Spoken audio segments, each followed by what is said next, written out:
Good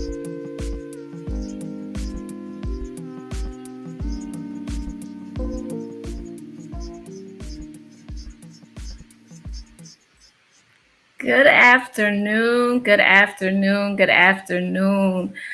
Welcome to Barren Fruits, the Sounding Board, Passion and Purpose, our virtual roundtable with our beautiful board of Barren Fruits. I'm so excited to introduce to you the team, those that are behind the brands of Barren Fruit, behind the organization, behind the initiative, uh, behind the push and drive that lies behind all of the events that take place. We'll be talking today with, of course, myself, Deanna Murray, founder and president of Barren Fruit. We have Varissa and Mickens Blair, our board vice president, Chris Simmons, our secretary, Crystal Pendergrass, our treasurer, and Shirlene Beard, our board member. Thank you so much. I ask of you to please tag a friend, invite someone in the room, especially if it's someone that you have been telling Barren Fruit about and they don't know what's going on with it. This is a great time to get to know who's at the core of the organization. Some of you may or may not know this is something that was born out of a dark place for me, but God chose to shine light. He chose to help me to birth something out of a place that felt like it was barren, but in fact, it wasn't barren at all. Because I don't know if Barren Fruit would be here if I didn't experience the things that I have. Today is not necessarily just about me. It's about the board. So I don't want to spend a whole lot of time talking about myself, but I will say if it is the first time that you're meeting me, I have been through infertility for a number of years. I have suffered with endometriosis, fibroids, more recently discovered I have PCOS. I also had a damaged tube that I had to be removed. And I also have suffered loss. So, of course, all of those things have a journey and a story attached to it. But because of the walk that I've walked, we are here today. And each of my board members also has a very unique story that I'm excited to share with you today. First, I'm going to bring on our vice president. Welcome. Hello, Varissa. How are you today? Good afternoon, everybody. I am well, blessed, and so excited to have this conversation today with you and with our other board members. Hello, BFFs. Hello, Barren Fruit friends. Join us. Tell Yes. a friend, bring a friend. We're going to have a lively conversation today and just really excited to share what we've all been working on and working toward, guided by Deanna's vision. Yes, thank you so much. Yes, BFFs, as we said, stands for Barren Fruit Friends. Welcome to the sounding board. If you're here, type "Hey bestie" if you're tuned in and tag a friend. So if we want to hear from you, we want you to be active. If you're tuned in, make sure you're in the comments. We'll try our best to answer any questions that you have. This is an interactive experience. While we'll be talking with one another, we want to make sure that you're included. So if you're here, let us know. Hey, bestie. All right, Varissa, I have a question for you. Could you please introduce yourself and the crucial role you play within the Barren Fruit organization? So I am Barissa McMickens Blair. I am the mother of two amazing children. They are my light, my joy. They are my motivators. They are the ones that get on my nerves. I'm just kidding. They make every day filled with purpose. And I am so proud to be a mom to these two kiddos. Became a mom at the age of 40. Mhm. Um, now in my 50s. And so I'm still what I call a young old mom, an old young mom, right? And Yeah. so the journey to motherhood wasn't always smooth. I lost pregnancies along the way, and that was very, very difficult. And the trauma of that, I often felt like I was dealing with that alone. At this point, I am an overcomer in many ways. God is just the light of my life and has pointed me in directions I did not know I was going to be heading. And so, in following the lead that God has given me, I'm now an entrepreneur as well. I am founder and executive consultant of now Wellspring Consulting, small boutique consulting firm. I worked for many, many years and still do in the nonprofit sector. I worked in media for a long time, and I combine all of those skills that I have in media and communications, fundraising, development, strategic planning, and so much more. And I help organizations and individuals and other entrepreneurs to do the things that they need to do using all those skills that I used to use to work on other people's missions because they told me where to go. Now I get to let God lead me, choose my projects based on that, and do things that not only make me feel excited and happy and proud, but I can show my kids that there is something you can do every day with your life to make a difference in the world and make it a better place. Awesome. Awesome. Thank you so much for sharing that. And we are so honored to have you and your skill set and your passion and your story to be a part of Barren Fruit and at the core of all that it is that we do. Thank you so much. All I will right. also say before you move on that one of the reasons I'm involved and why this is such an important thing to me in terms of Mhm. bearing fruit is because I believe in Deanna. I have known Deanna for quite some time now, and knowing her and the journey been on and believing deeply in what you are doing and what you founded, you said, can you help me in this way? And I was like, yes. And every time I've tried to say yes, no matter what it was, showing up to a walk, helping to write something, calling somebody on the phone, sending an email, and finally becoming a part of the board. It's an honor because I know how deep and this work flows in your soul, right? And I know that today you are working to not only accomplish what you want to accomplish, but you are working on a mission that's been given to you. It's an assignment. And so I'm just helping with the assignment. I understood the assignment, so I'm here. Thank you so much. I appreciate you for joining the assignment and you also being obedient to what God is calling you to do. And as I said, I'm honored to have you. And thank you for your kind words. I truly appreciate it. Thank you. All right. All right. So next, I'm going to call up our board treasurer. Hi, Crystal. How are you? All right. Let me see if I can unmute you. I All think right. I just, There we are. There we are. hello, Hi, welcome, welcome. How are you today? I'm doing well there.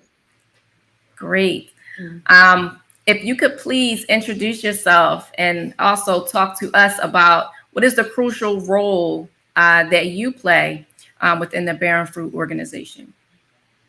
Well, my name is Crystal Pendergrass, a retired nurse.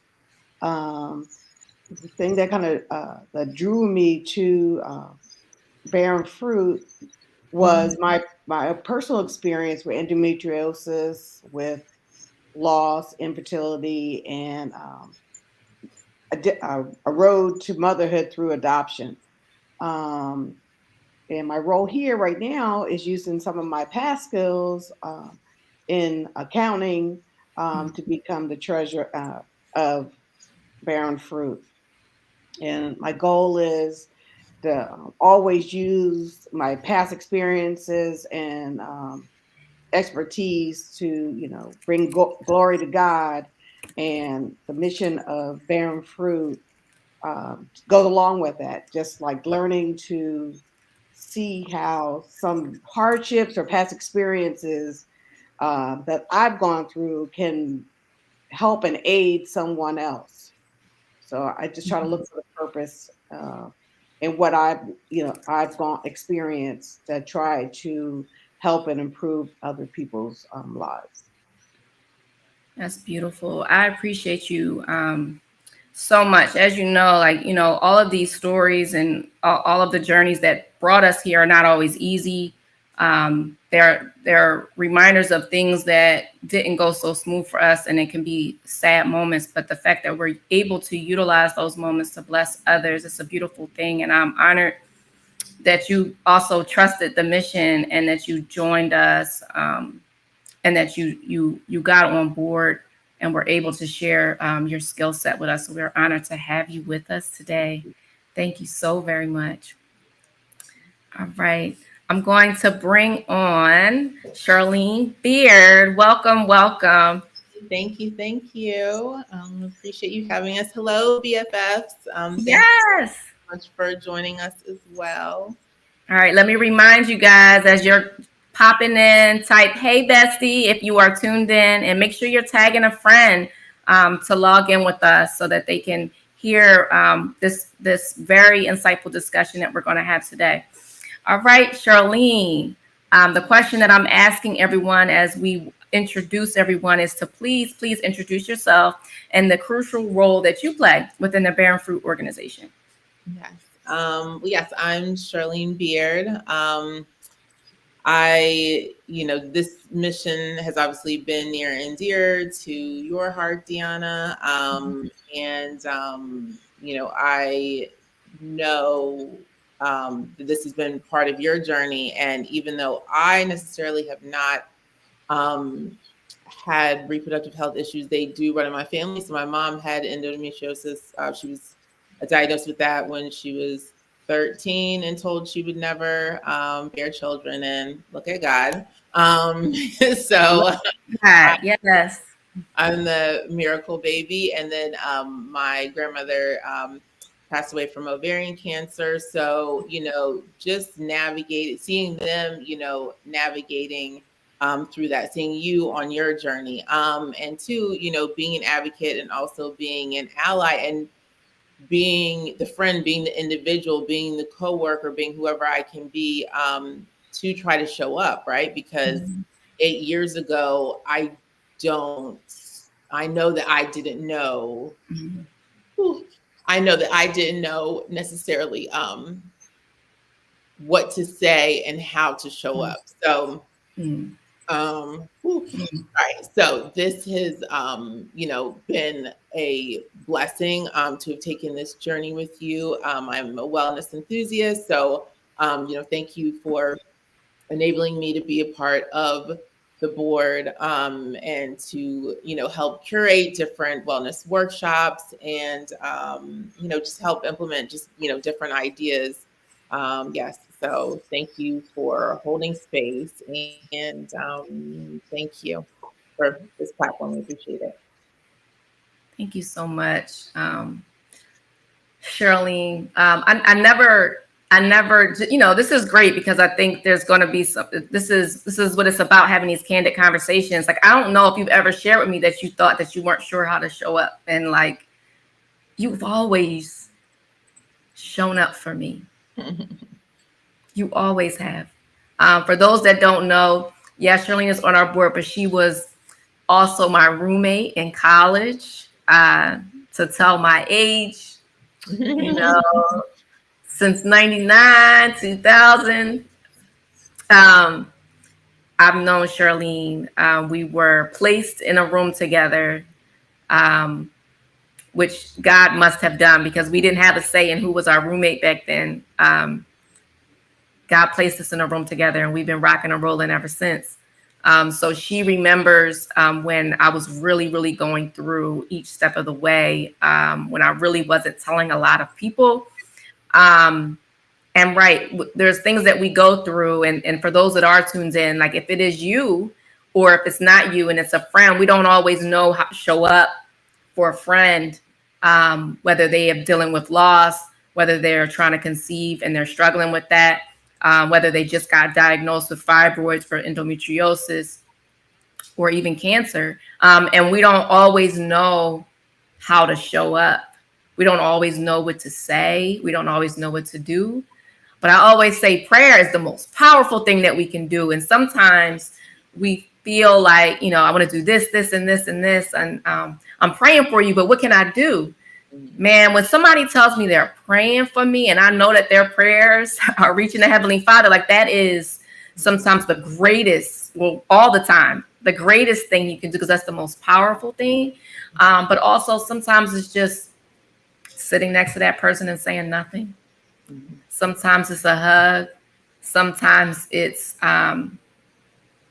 just silence and just the presence of knowing that you have the support next to you, because there's certain things that we're going to experience in life that no one can take away from you, that no matter the support you have to go through it alone.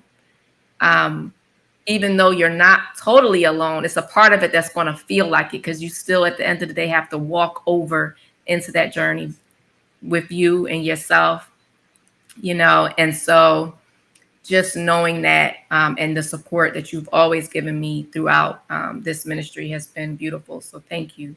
And I'm honored to have somebody so organized and punctual and scheduled to keep it on. So thank you so much. Happy to have you here with me today. Thank you. Happy to be here. All right. All right, ladies, we do have one other board member. She's going to be joining us a little bit later. Her name is Chris, but we're going to get on started with getting this conversation started with the board that we have here, and she'll just join in on the conversation once she gets here. So I'm going to welcome Varissa, Crystal, Charlene back on. Okay. Hi, ladies. Hello. All right. We Hey, are sisters. live. How are you? Hi, we are live with the Barren Fruit board. Some of you guys, I don't know if there's a kickback. If you have something, another device on, you might have to turn it off because I can hear it. All right, I think that's good. All right, so I don't know if you guys realize that are tuned in, but it is also Infertility Empowerment Week. Now, all that we do within Barren Fruit is across 365 days of the year. This is we live this, we breathe this. But during this week is when we are really trying to share the message as to the importance of this week, how many people are impacted, and why. So having you meet the board during this week is special to me, because it's just a heightened time where people are really tuned in. So I want to make sure that we also remember, for those that are just joining, we are saying type, "Hey bestie." If you just tuned in, let us know if you're here and let us know where you're from. Okay. All right. So I want to ask you guys a question, and we'll go around. We can start with you, Varissa, and go around. The next question that I have for you guys today is, what is your why? Like, why do you choose to do this work? All right. So, can you hear me? Yep. Yes. Can you hear me? Yes. Okay, great. So, because my screen looks like it's freezing a little bit. My why is because I truly believe that being alone, going through what we go through, can be deadly. I mean, it's as simple as that. We have so many people in our communities who are going through difficult health challenges, the struggle of infertility, the difficulty of treatments for infertility, everything from IVF to trying to get someone to simply believe them in their pain that they're experiencing, so that they can receive the kind of treatment that they really and truly deserve. So the why for me is because in a lot of ways we are saving lives. We are, creating a community that helps people to know they are not alone, that they are seen, and that they don't have to live and feel like their story is a secret, their story is not shameful, what they're going through. They're not the only ones, and that there's a community of other people willing to be there for them, support them, pray for them and with them, provide resources, and simply camaraderie, like the idea of a sisterhood, a connection with others, is so important when you're going through. Without that, you can really feel alone to the point where you're not sure where your hope is coming from. Thank you for that. No, I appreciate that. And that's one thing a lot of times, I've had people ask, like, you know, for me, like I was blessed with a miracle child. She is now 8. And I've had people say, like, why do you still do this? Like, you got your miracle, like you could just forget about everything that you've been through, because it's easier to kind of try to push back on the things that cause us pain. But I couldn't. Like, that was because Barren Fruit was born in a dark place, understanding the support, like you said, that was needed, that was lacking. Like, I didn't know where to go, who to turn to, what to do next. And I said, this is what I wish I needed. This is what I wish I had. And so knowing that, no, we are not alone. There's other people, and we need each other, and we know what they need, right? Because we've been there. So I appreciate you for saying that. I appreciate you for saying that. All right. Charlene, I'm going to ask you, what is your why, and why do you choose to do this work? Yeah, I mean, I think the fact though too, because it is, yes, faith-based, and also too, because it's creating that community, it's providing the resources, it's having those frequent conversations that we don't talk about. And then, we're also able to hold space and, provide not only doctors, but then also, wellness workshops to try to calm down like the nervous system, and just building that network of, sisterhood and, beings that are birthing or, are trying to. And not only that, again, you have friends that will show up that are not necessarily in the process. I am motherly, but I am not necessarily going to be a mother, perhaps a bonus mom, fingers crossed and prayers, one day, and so, again, just, creating that community where it's an all-inclusive community of, providing these resources that are just so important to, every woman, every mother, every friend, every partner. So, yeah. No, I love that. And I firmly believe that we are motherly. We are mothers at our core, at our hearts. So I love what you said, and I firmly stand by that. And that is also like a message that I constantly tell people, because oftentimes the way society is set up, we're led to believe that what makes us important is that we are married and have a kid, and like that is the worst kind of connotation that often just enrages me, really, that we are worthy, we are whole all by ourselves. We are what God created us to be. And I believe that we are motherly at heart. Like, that is a heart, that is a core quality. That's not something that we're given when a child passes through our womb, and we give birth. That's not when we become a mother. We are a mother at heart. And so I'm sure you can think of a number of situations where people considered you to be the. Let me tell you guys something. When I would come visit Charlene at her job, all of the people that were worked under, they're like, "Are you talking about mother?" I was like, "Okay." I had no idea, but they called her mother. So we don't know who God has placed into our lives to help guide, to help instruct, to help give comfort, to help give a hug. I just, I have students sometimes that haven't had a hug or needed a talking to, and maybe their own mother hasn't even talked to them, the one that they call mother. But sometimes I'm able to step into a role that a mother might take to take care of someone. And so, I always talk about my my sister's daughter, Angel, who is my sister-in-law, but she's more like a daughter.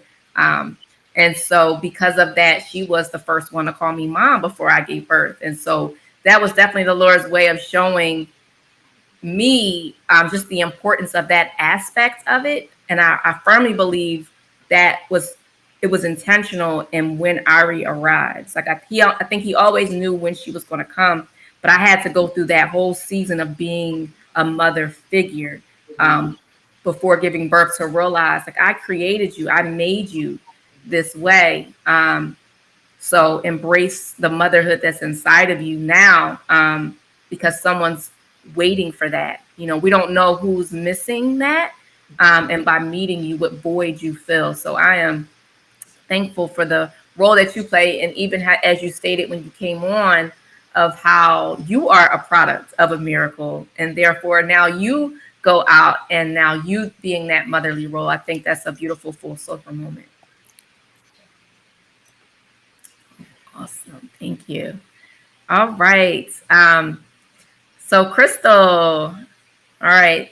I know you touched on this a little bit in the introduction, but if you could tell us a little bit more about what is your why, and why do you choose to show up, you know, even when it may be difficult, but like you choose to show up and do this work, and you chose to accept my call.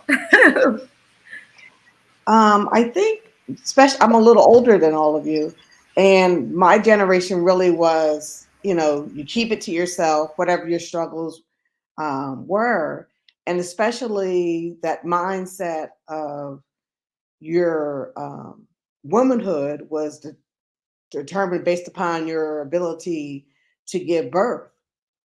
And so I suffered in silence. I have, biological sisters who, at their court, they supported me and tried to, work that and, go through the struggle with me. But kind of like Charlene was saying, sometimes I just didn't know what to say or what to do. So I think for me, it's important to understand that the need to be transparent about our entire lives if we really want to make an impact on society and on people, because a lot of times people are suffering in silence. And I was one of those people who suffered in silence.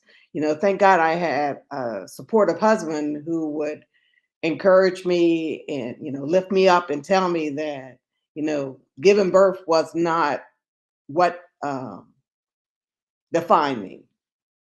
So I think that's my why, just importance to help other people recognize that there are different routes to motherhood. Everybody doesn't necessarily need to be a mother, but you can use those God-given abilities to encourage, to show compassion, to help other people. And that can be your input. No, that was beautiful. I love what you said, and I love how well you were supported. Too many times we're not as supported as we should be. So I'm glad that you said that. And for those that are tuned in, again, if it, it's one thing if a friend or close one doesn't get it or understand and is not supportive, and it's another thing if your partner or spouse is not being supportive, or they're blaming you, or they're like, there's so many thoughts that we have internally. Mm-hmm. And I too was very, very grateful to have a supportive husband during that time, because I did enough tearing myself down. I was probably um, there was a point that I was really, really depressed, and I was like telling him to leave me, and his words that were similar to yours, he said, wait, I didn't, like, who are we to assume that God was going to um, allow us to give birth to a child?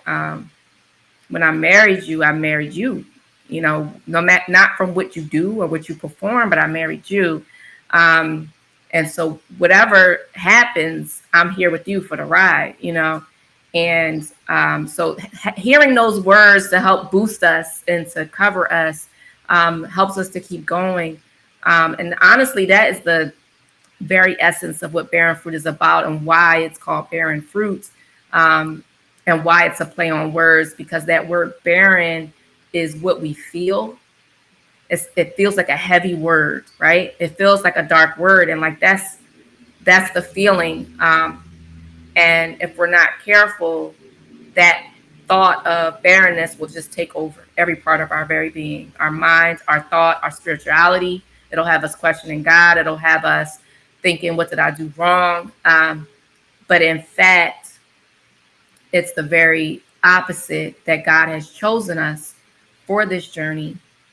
He has so selected you out to take on this very difficult journey. And it's a hard one, but it's also one that God tells over and over again throughout the Bible. There were 7 different women that experienced infertility. All but one conceived, but even the one that did not conceive was still blessed, and it still was crucial to the story that God was playing out with the birth of Jesus and saving souls. And so it's very important that each role that we play, whichever journey that we're playing, and as we talked about, I think you mentioned that you became a mother through adoption, and um, that's a blessing in itself. And oftentimes, like, I've talked to a lot of women that have adopted, and to a lot of times they'll say, like, I don't know if I would have gone down the road of adoption had I not experienced this.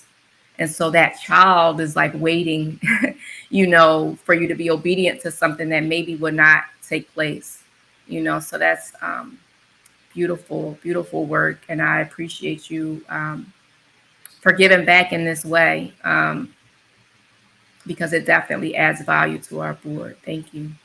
You're welcome. All right.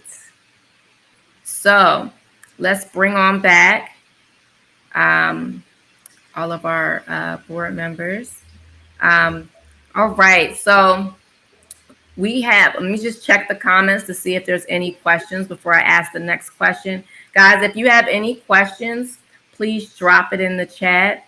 Um, and I'll make sure to get them in as we're talking and as we're discussing. I also want to remind you to please tag tag a friend. Let us know you're here. Share it. We are live on YouTube, on Facebook, and Instagram. All right. So I have another question for you, ladies, and that is first, many people, especially those of color, as we know, are suffering with infertility and reproductive health challenges at an alarming rate. What do you think is the biggest problem at the root of this issue? Anybody that wants is ready to say something can go. Mm, Um, I guess with my nursing background, I think a lot of it, just the root of it is research and really get, there's nothing, you, the amount of money that's going into that kind of research on why is there, there's such an epidemic, portions of people suffering from endometriosis, fibroids, that the research is not, the money's not going to research because unfortunately there's more money being made in infertility treatments instead of dealing with what's causing these issues. Um, I have my own theory, like like the food that we have that they're so quick to, add some kind of hormone just or whatever just to get more produced, not real, not concerned about the effects on the human body, and especially with people of color being, the level of poverty being disproportionate, that we're even getting worse food and environments in which we have to live. So my thing right there is just like it's research, and I was so glad to hear. you participating in, getting speaking to legislators about, where our money's going into and go, trying to deal with these issues directly. No, thank you so much for that. I'm glad that you said that because you're right. And there's a space for it. When we are Mm-hmm. where we are, being able to help people that are at that spectrum of it. They've already gone down the road of not being heard, not being listened to, and now they're suffering with infertility. There's a number of reasons that can play into that. Like they do need help. They need the treatments, IVF, all those things.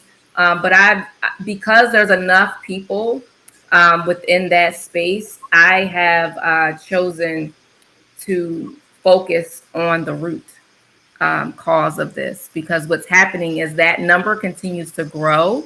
Um, and just like with cancer, um, it's a moneymaker with all the drugs. So more time is spent on Mm-hmm. providing medications and band aids Mm-hmm. um, or solutions that tear us down and not build us up rather than starting from the roots. And let's start strong and empower and build us up from the start so we can try to minimize the climb of this thing. And so, yes, moving more into policy and trying to impact change in a way that God is starting to lead me because honestly, at first, that part was very intimidating. I did not have an interest in that.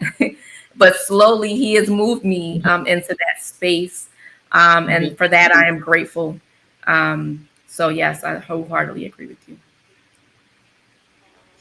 And if I can add to that, I think that another piece of this puzzle that leads to and can lead to even greater advocacy is the issue of African American women and other women of color being less believed in terms of what we are experiencing and go through, right? The pain that we experience is often ignored, right? It may take months, years to find out and be properly diagnosed because we are often told it's okay. It's just this is the normal. Mm-hmm. Go deal with it, right? Um, we ignore sometimes our own pain to the point where we cannot, and then we begin asking questions, and it's sometimes really difficult. But that is in part because we have to look back and recognize that the history, in particular, of gynecological health in the United States and throughout the world is grounded in this erroneous belief that as African American women and other women of color, we don't feel pain the same way others do, Mm-hmm. right? I mean, that's really literal. If you look into the medical history of gynecological health and research, you'll see us at the core. Mm-hmm. And a belief that it was easier to experiment on us and to find out what was happening and to build entire theories around what was happening in women's bodies based on what was happening in the bodies of women of color, and that we didn't feel the pain of that the same way others did. So we are still in a space where we have to often say, this really is hurting me. This really is a problem where I need answers and I will not stop until I get them.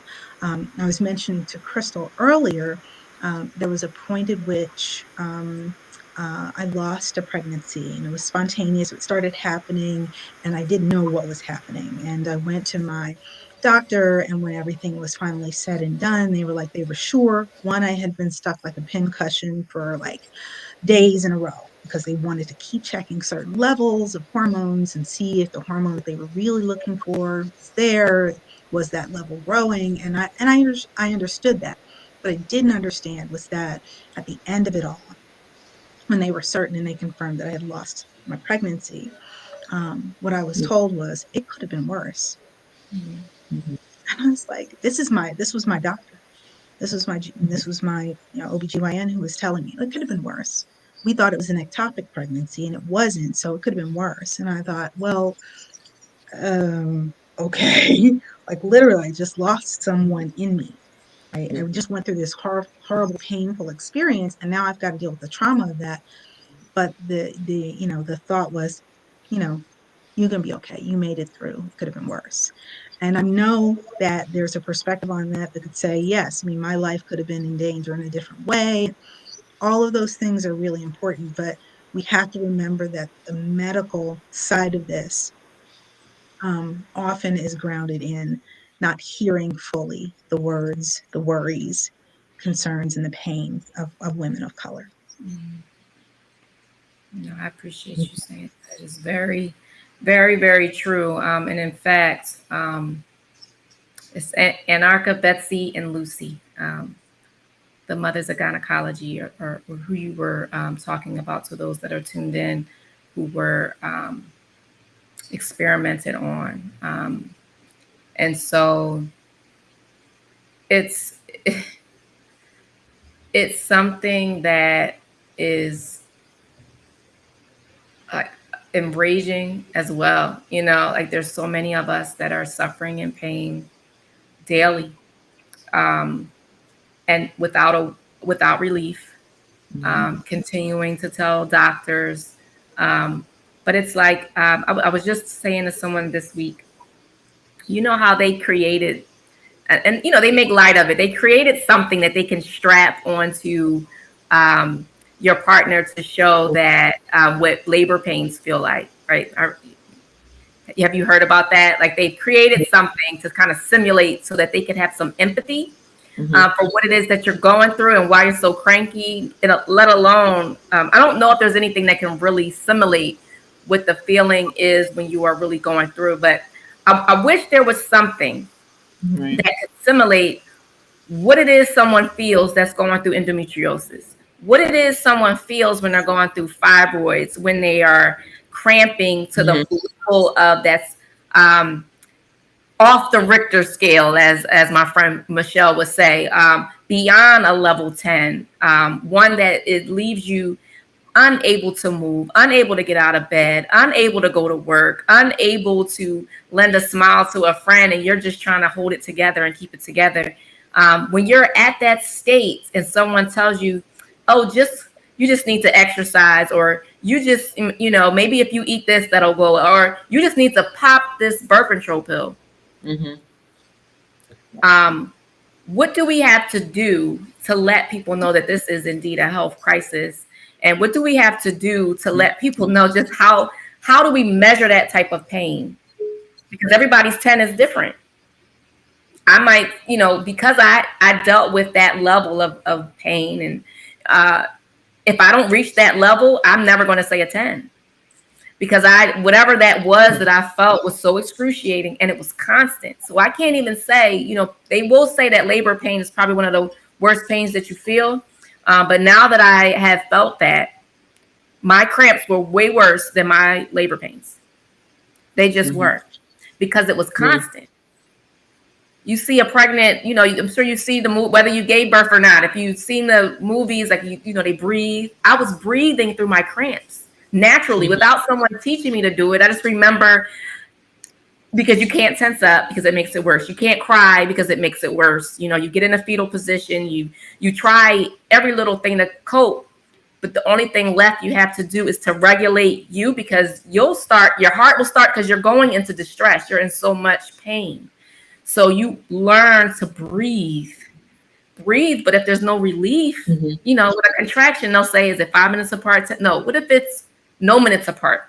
If you're at a ready to push level, but nothing's pushing out, and so I that's what I want. I want something that's going to simulate this pain to those doctors that dismiss and brush off, to see, would they even be able to function to diagnose anybody? Would they be able to function to do anything? Would they see the importance of, we need a remedy, we need a fix, we need to get to the root? And so I appreciate you saying that, Barissa, because I'm really, really passionate about that. Thank you. And I think to add on to that, the disconnect between the patient and the healthcare providers, it's one of those things where, yes, as healthcare providers, they're, kind of compartmentalizing, what's going on with at the same time, it's like, no, you have to arrive, especially when it comes to reproductive health issues, right? And infertility issues, with some type of empathy. So their quick turnaround time of, 15 minutes, and, not knowing your chart and not thoroughly going through like your history with you, and all of that definitely plays a part, because, different aspects and details do get skipped over. And, oh, okay, well, I thought we were going to review X, Y, and Z, and just totally, skip over. And you may be misdiagnosed or given, prescribed the wrong medication, or, came up with a panel discussion, somebody was prescribed, birth control when they specifically asked not to be prescribed birth control. Like, you're not hearing me, you know what I mean? And, and what I need and what are the next best steps. So, I mean, it can be detrimental. We've seen it all over, the news, clearly a lot within like the last 6 months as well, so I just think, yeah, that disconnect with healthcare providers is huge as well. So. Yes, yes, all of that. I appreciate you saying all of that. Like, we definitely, there's a disconnect. And so trying to figure out the best way to connect the dots so that that doesn't happen, I think is also where Barren Fruit can be nestled more to help bridge the gap. So I appreciate that. I think one small way that we have to do that is you have to hit them in the pocketbook. And with insurance companies, their rate of reimbursement is based upon surveys. So when you get a survey from a doctor's appointment, a hospital visit, you have to be honest. And yes, it makes a difference, because if there's a pattern there, the insurance companies, because they don't want to pay that much, are going to affect the bottom line. And unfortunately, we live in America where the bottom line is what rules. Right. Yeah, you're right. Great, Crystal. You're right. That was a very good point. Absolutely. All right. So I have one last question for you, ladies. What words of encouragement could you offer to those that might be listening that are suffering with infertility or reproductive health challenges right now?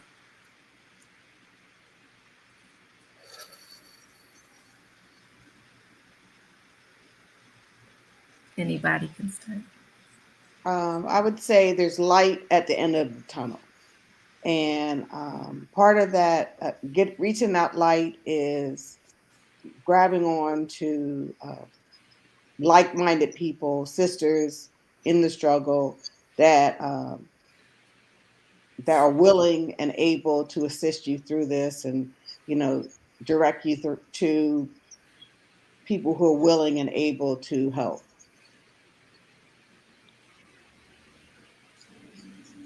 Yeah, and it's similar, and that's, please don't be afraid to share your story. When you share your story, you do not know how many people's lives you're going to affect. And you don't know until you share it how many other people around you, right in your immediate circle, have been through what you're going through. And I will just share just a little bit of a story. When I lost a pregnancy the first time, I kept it to myself. I never said a word um, to hardly anybody. And I remember being at church one day, and my daughter was born, and this was right after the second one, the second loss. And I was just sitting there, and I was just overwhelmed and feeling it. And, my heart was just hurting, and I didn't say anything. And I remember someone looking at me and saying, what is wrong? What's going on? And I opened up, and it was like just a flood of tears and sharing what had happened. And literally the people, there was one person holding my hand on one side, and the person on the other side. And one of them looked at me and said, I've been there. This happened to me. And I was like, I had no idea. I was experiencing the pain of the loss. And I shared that story in a safe space among sisters, among people who I thought, I didn't know they'd been through it, but I knew that they were going to be compassionate. And I immediately felt a sense of relief and not alone. Like, I just felt like I wasn't alone. I was seen. I wasn't alone. and feel like, you don't even feel like I was losing my mind. Like all the things that I was experiencing were things that, were much more common. And it increased the level of sisterhood with those individuals and the trust that I had. So it was really important to share and not keep it to myself, and to release, also to have some place and some way to release those feelings. So that was really important to do. Please don't keep your story to yourself. Yes. So yeah. Um, I think I would add to that, you know, your process is unique. However, you're not alone in it, but also taking that time to grieve. If you do suffer loss or you do, there's a diagnosis that you necessarily weren't expecting, taking that time to process it because it is a lot.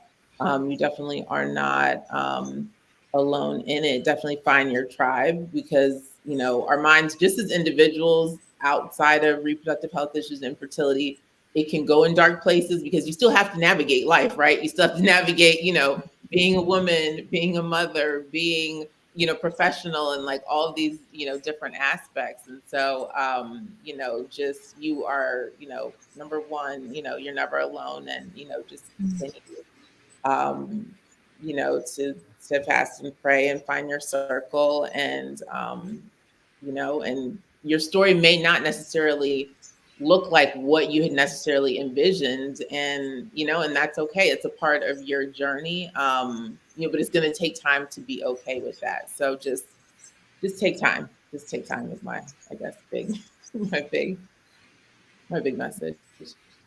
No, I love that. I love what each of you has said. To add to that, because what I've heard is the support, telling your story, and giving yourself grace, taking time. That's what was already said. So I guess just to add to that, um, stay tuned in, to what God is trying to birth in you during that time. Mm-hmm. Um, I think so many times we get caught up in what we don't have. Um, why is this happening? And you have every right to feel how you feel. I don't want anybody to take what I'm saying to say like we're going to feel what we feel. We're human. We strive to be more like our heavenly Father, but we're still human, and so sometimes it's easy that we can just quote the Bible verse and we might not be there yet, within that thought, and it can be challenging, and it can be difficult. So, but while you're in that place, stay connected, stay connected to the root, right? Because that's what's going to feed you at that time. Because without that thought of barrenness, if that will stay with you. But when you're connected, to him, what he's trying to pour into you, he can only pour into you if he strips you of that. And so that's what's happening. And if we're not careful, we'll miss it. Mm-hmm. If I missed it, there would be no barren fruit. If I missed it, I would not have been obedient, because in that place, I was like, I don't know if I want to do anything. I Mm-hmm. can't even figure out my own self and my own life. And um, but it was like one day it like hit me Mm-hmm. what God was trying to teach me in that moment. And everybody is going to be different. For some in that moment, it might be that God is trying to connect you with someone that needs you, that you might only cross that path, have you gone down, have you been hit with this. For some, it might be the birth of a ministry. For some, it might be the birth of a child, and it might be something really special about that child that he wants you to cultivate, that only you can cultivate, have you walk down this path. For some, there's so many different ways to become a mother, and God created all of it, because some people think like this is the only way to become a mother is by birth. But if it's by surrogacy, if it's by IVF, if it's by adopt, there's so many different ways that we become, who God is creating us to be. Um, and so it's through the process, it's through the journey, it's through the in between, where God is moving and where God is working. And so, although difficult and although hard, stay connected during that time so that you are getting the message that he's trying to feed to you at that time Mhm. as he continues to birth purpose. Because oftentimes we're pregnant with purpose. Mhm. We might feel that we're barren with a giving birth to an actual human being, but it's then that we're pregnant with God's purpose. So remember that. So Donna, thank there's the yeah, I was just going to say it's just people can be prepared for the you. testimony that God will give them through their journey. Yes. There's a testimony in what you're going through, no matter what the outcome will be. You can show the world a testimony through what God brings, through the experiences that you go through. So be I prepared love for that. that. Yeah, I love that. All right. Well, this was a wonderful, wonderful conversation. That time went by really quick. It's 12:57. Um, so I want to make sure that we share what's coming up. Although as I mentioned earlier, that it is Infertility Empowerment Week. And you just heard from our board, which was a very, very insightful conversation. So I'm thankful that we were able to lead this conversation. Once again, you guys are leading BFFs, which stand for Barren Fruit Friends. For those that are just tagging on at the end of this. And it's not too late. You can still tag a bestie because this is going to play back. So make sure that you do let someone know that this was a time to be heard and to hear about what it is that is behind the essence of who Barren Fruit is. So while this is Infertility Empowerment Week, um, I want to make sure that you guys are aware of what we have coming up still. We still have one more event. We did do a lot this week, though. So if you missed it, let me recap you. Um, so let's see. We kicked it off with some virtual prayer. Um, at the Serenity Circle this past Sunday. We then had a womb celebration with Zumba brought to us by Kathleen Wainwright, which was a running fundraiser, which we're still collecting funds. So if you didn't make it and you still would like to give and donate, we welcome that. Okay. We definitely need the funds to continue to do the things that we're trying to do to impact this community. So please, please, let me put that up there. Donate, okay? Donate at barrenfruit.org. Barrenfruit.org. We accept all amounts of money, okay? Also, if you want to give up your time, we're always glad to accept a volunteer or a gift of nature. A lot of times we have members that are going through things, and we like to put together care packages for them. So if you offer a service, if you have a care package item or self-care item that you would like to give, we will gladly accept. So all different types of donations and help are gladly acceptable. We also, if you missed it on Tuesday, we had Amplify Her, the visualization of women's reproductive health. It was at that event at Jefferson, Jefferson University, East Falls campus, where I shared a lot of my research and insights and my own data visualization that I created to help show the data and the numbers of why this is such a health crisis. Joined us at that event was Christine Ivory, also known as the Public Health John, as well as Yolanda Boykins, who is a doula. And then we had 3 people that I had interviewed, a part of my research, that were impacted and willing to share their story. And their names were uh, I had Michelle, I had Monica, and I had Teresa. And they were willing to share their story. So definitely you'll catch different pictures and different footage and some clips that we have of that day. But we don't have the full coverage. So if you weren't there, you missed it. And it was a great night.